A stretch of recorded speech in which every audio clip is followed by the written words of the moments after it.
पिताजी के आइ अहाँ के 9 केस छनि, काल्हि खून बरखी छनि। सब आदमी हम सब केस कटा जे हिंदू अपन सबके रीति रिवाज में होइ छै केस कटाबऽ के, तऽ सब आदमी हमर ई बड़का भैया छथि केस कटा और भैया छथि कटा रहल छथि, हमहूँ सब केस कटायब। कृष्ण बाबू केस अहाँ नहीं कटेबतहुँ?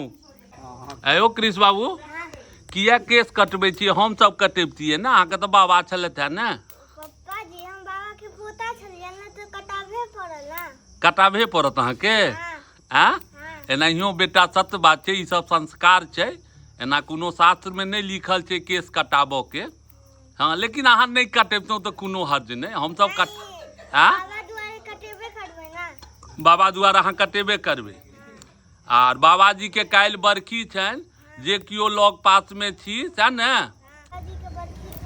हाँ बाबू केस कटा ले, देखियौ मुँह कान केहन छनि कृष्ण बाबू के।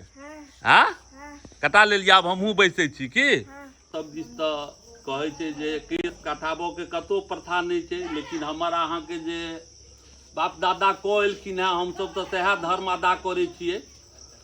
मानि लिअ आइ काल्हि खुन पिताजी के अहाँ के बरखी छनि, आ ओहिमे केस कटाबऽ के तऽ अपन सबके जे परंपरा चलि आबि रहल छै ओकरा निर्वाह हमसब कऽ रहल छी। सएह ने यौ कृष्ण बाबू? हाँ। जहन कृष्ण बाबू के कहलियनि हैं नहीं कटाउ, हंसी सँ कहलियनि हैं, तऽ कृष्ण बाबू कहलखिन हैं नहीं हमर बाबा छलखिन, हम कटेबे करबै। केस कटेला के बाद के रूप आ केस के रूप दू रंग के भऽ जाइ छै। हाँ मर्द के श्रृंगारो छै, एना मर्द की मानि लिअ महिलो के श्रृंगार केसे छै, लेकिन अगर केस कटा दियौ तऽ मुँह कान अहाँके झुझुआन सन के लगै छै।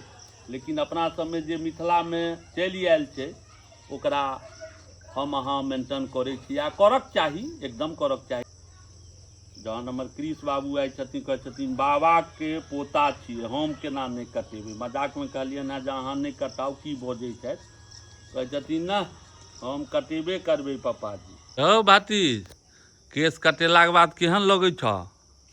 ई होइ छै जे कनी दिमाग बड़ा शांत भऽ जाइ छै ने यौ।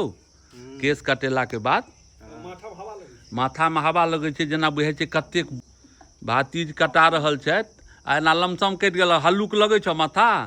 हाँ ठीके छै। दाढ़ियो मोछ कटेबहक? नहीं। हाँ नहीं।